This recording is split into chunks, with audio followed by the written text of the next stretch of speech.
Central African রিপাবলিকের জাঙ্গা সাংহা অঞ্চলের বাকা পিগমিদের জীবনযাপন দেখতে সরল, কিন্তু তাদের ঐতিহ্যবাহী উপায়ে জীবনযাপনের পদে পদে আছে দারুণ সব প্রকৃতিমুখী দর্শন। এই জীবন ধরে রাখার জন্য তারা সংগ্রাম করে, তারা নিজেদেরকে প্রকৃতির মধ্যে আটকে রাখে। বাকা গোষ্ঠীর পিগমিরা পাখির মতো। পাখি যেমন একই জায়গায় থাকে না, গাছের একটি শাখায় এক মুহূর্ত থেকে তারপর অন্য কোথাও যাত্রা করে, বাকারাও জঙ্গল জুড়ে সেভাবেই চলে ফেরে। গাছের শাখাকে তাদের ভাষায় বাকামা বলা হয়। অবৈধ শিকারী এবং জটিল অসুস্থতার মতো বাকি পৃথিবী থেকে অনুপ্রবেশ করার চ্যালেঞ্জ মোকাবেলা করছে। বনের ভেতরে উন্নয়নের নামে গাছ কাটার মতো প্রকৃতি বিরোধী ধ্বংসাত্মক কার্যকলাপ তার বনের জীবনে গাছের পাতা বাকা পিগমিদের প্রিয় উপাদান।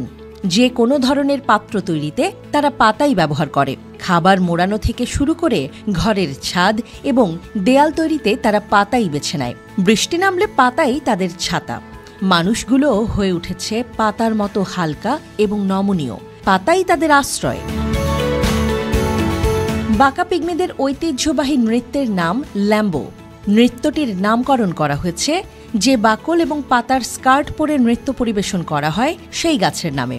এই নৃত্য দিয়ে তারা বনের আত্মার সঙ্গে যোগাযোগ করে।